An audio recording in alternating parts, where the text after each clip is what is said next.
What's going on, y'all? Welcome back to another episode of the Clippers Latest, where we talk all things LA Clippers, quick, fast, and to the point. I'm your host with the most, Brandon Goggins, back at it again with another episode for you all. But before we get into it, how are we all doing today, man? Hope that everybody's in better spirits than previous days. I know that I would like to think that I am. I am severely tired and exhausted. It's been a week. With my work schedule, and my week ends on Monday, so that's why I'm saying it's been a week. But for a lot of you, the week is just getting started. So I wish you guys an excellent work week.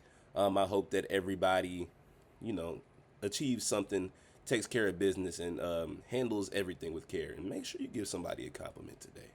You know, they might need it. They might need the extra encouragement or validation, man. So make sure you give it to them. You know what I'm saying? Show love, get love.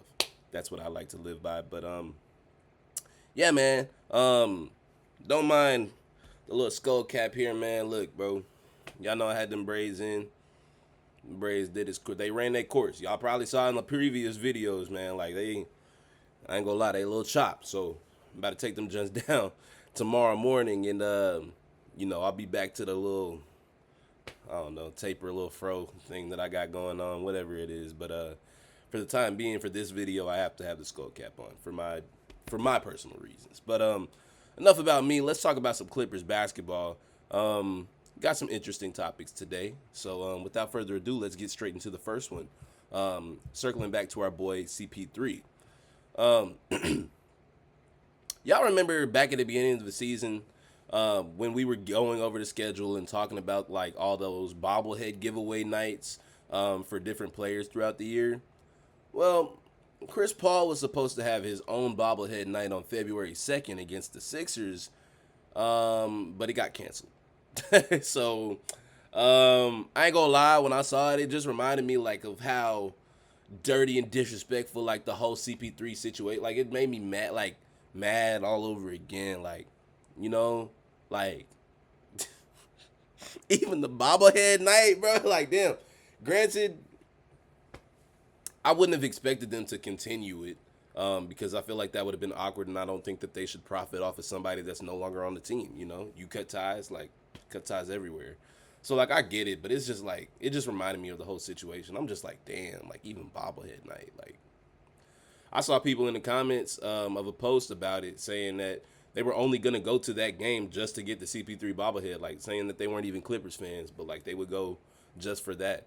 And now that opportunity is gone. So out of everybody that was getting a bobblehead night this season, I feel like he was arguably the most deserving just off of legacy alone, especially towards this franchise. And I think it would have been the perfect opportunity to do so because realistically, this was probably going to be the last chance to do something like that for him in his career while he's still playing. And now we look at what's left, and that is Chris Dunn, who has his bobblehead night on January 12th. James Harden has his on February 22nd. Bradley Beal is on March 4th. Nico Batum is on March 16th. And then Kawhi is rounding it out on March 25th. And bro, I don't know if you guys remember, but I feel like I said something along the lines of like, y'all remember, I don't know. Like at the beginning of the season, I was like, I hope that Chris Dunn is still on the team by the time his bobblehead night shows up or it comes around. I think it was that. And the whole time it was Chris Paul that we should have been worried about. I said something about the wrong Chris. It's cool though, bro. Like, I don't think he needs it. CP3 has probably sold more bobbleheads in his life than most players will ever see. Just because he is one of the more popular players of all time. He is a future Hall of Famer at the end of the day. So a Clippers giveaway night wasn't going to define his legacy anyway. It's just like, dang, another thing to remind us. But moving on. I saw somebody say in a comment of a previous video that Yannick Niederhauser should be getting some more minutes, specifically in place of Brook Lopez. And why not? You know what I mean? Like, I agree with you. Like, why not? Zubac is big. Yes, he's moving a lot better than this or than last season if you compare, but you can still, it's still evident when he gets tired. Let's be real. When he gets tired, everything slows down. He starts moving slower physically. He starts reacting later. He starts making those silly little mistakes that come from fatigue more than it does bad decision making. Sorry, I'm getting my words jumbled up. But Ty Lue doesn't exactly have the greatest track record of trusting rookies. But at this point in the season, why not? Like, what are we at this point? What are we protecting? What are we worried about? Why draft him if you ain't gonna use him? Especially when you benching the only other player that would take Zubac's spot, the only other center on the team, only other real center. Kid is 6'11". Why not use him, bro? Long arms, athletic, like he's quicker. Has a high ceiling if you actually give him the real opportunity to do something. I've seen players with less potential get more playing time and more opportunity. And I feel like with the numbers dwindling on the team, us losing people to injury, releasing them, taking them out of the rotation, why not, bro? Why not? The only thing that I could really knock like his game for is that he can't shoot yet. But that doesn't really mean anything. Like, let's not forget that Brook Lopez came into the league not shooting threes at all back when he was with the Nets. And then he adapted his game years into his career. If YKN can start adding a jumper early while he's still young, bro, he's still 19. If he's even 19 yet. I feel like that changes his whole career trajectory. Like, he could become a legitimate threat. But he'll never get a chance to be the threat if he never gets the chance to be on the court. So, like, why not, bro? Let him be Zoo's backup for a string of games and see what happens. The worst that can happen is he messes up. You have the power to pull him out, Ty Lue, if that's what you so much want to do. But give him a shot. Why not? It's not like we have anything to lose. And we'll talk more about that later. But first, I want to address something else that somebody said in a previous comment on a video. I saw that somebody said that with Bradley Beal being out for the season and Chris Paul getting released, there must be a big trade coming. And I really hope that's the case. Because something needs to happen. Something. We need a change of scenery. And by scenery, I mean what I'm seeing on the basketball court. I'm tired of looking at this squad struggle night after night, blow leads night after night, not give effort night after night. I'm tired of that. I thought that this roster was built to compete, and I was sorely mistaken. We do everything but compete. If I had my way, I'd say that we need somebody that has real competitive drive, and more importantly, somebody that can translate that type of energy into actual basketball impact. You know, not just like a locker room guy, like somebody that will make an impact on the floor. I'm not even saying like leading scorer, like, you know, because we still have talent. Like, they don't need to come out here and be LeBron. They ain't got to be MJ.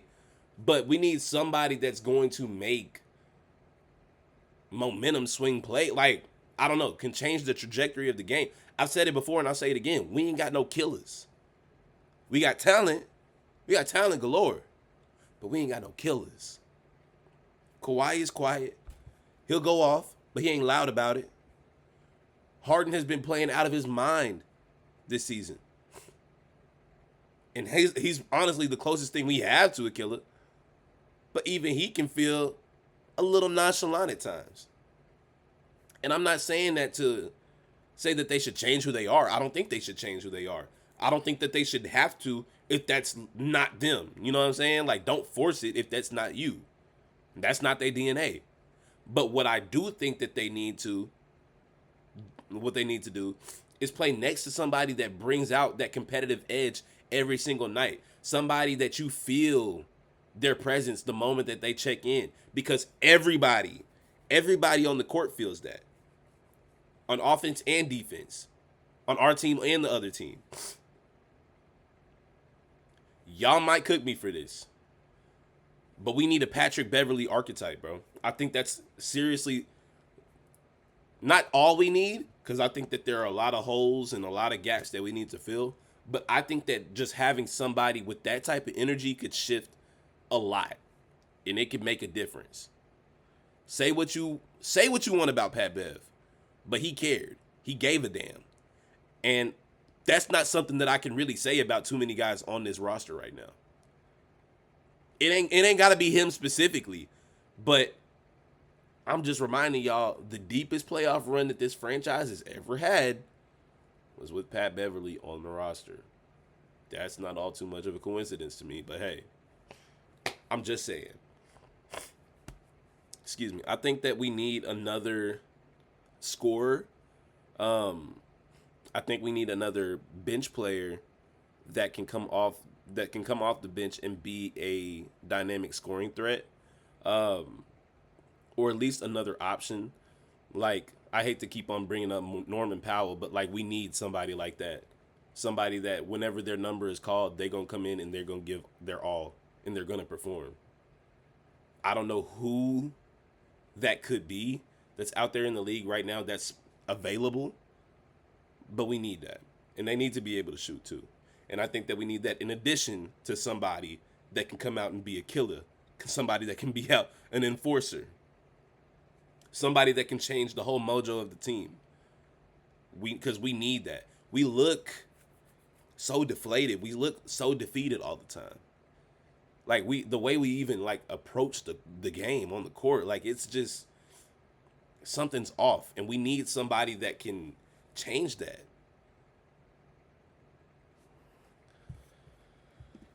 Leave y'all thoughts in the comments for somebody that could be that for us. That could be young, old, tall, short, like anybody, bro. Anybody. But we need a Pat Bev archetype on the team. I'm going to stand by that. He'll probably be in the thumbnail of the video, if I'm being honest. Moving on. If you haven't realized, we are 6-18. We are the 14th seed in the West. We are tied for the worst record, or the third worst record, excuse me, in the entire league.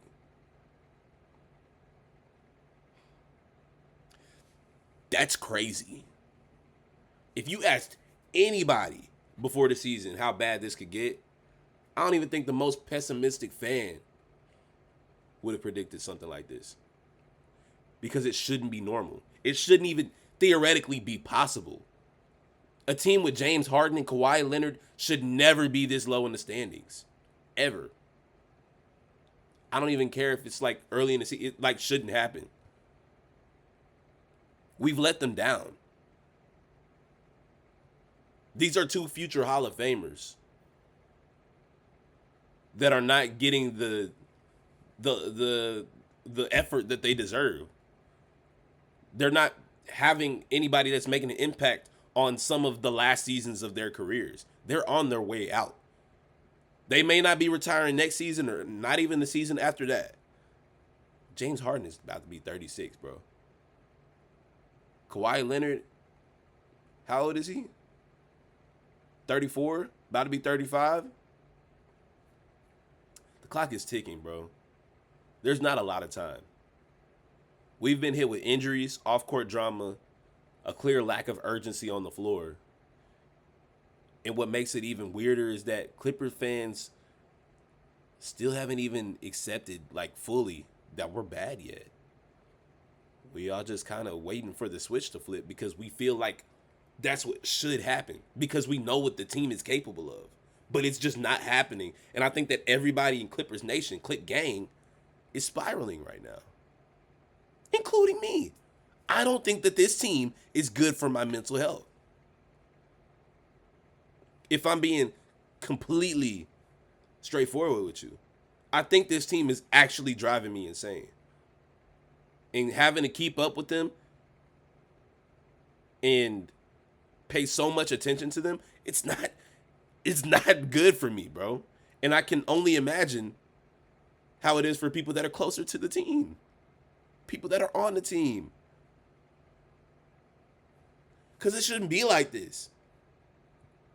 That's what makes it so frustrating, because you know that this team is more than what we're showing. You know? I don't want to live on no false hope, but there is still a lot of season left. But the problem is, the more we slip, the steeper that hill gets, and the harder we have to fight to try and claw our way back up to the top.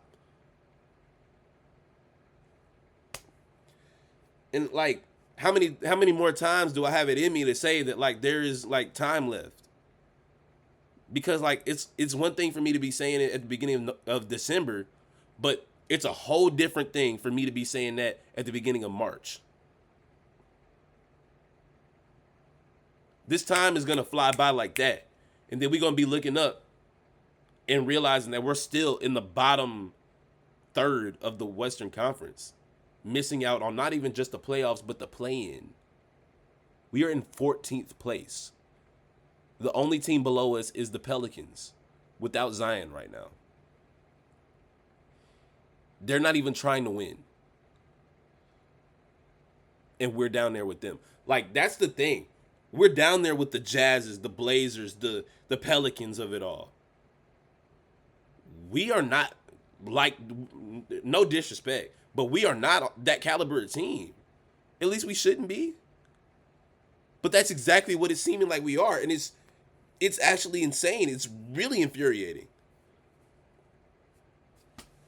All I'm hoping is that we have some type of season-altering move that can light a fire, create a real identity, and like help put us back where we belong, or at least put us in a position to where we can work with something.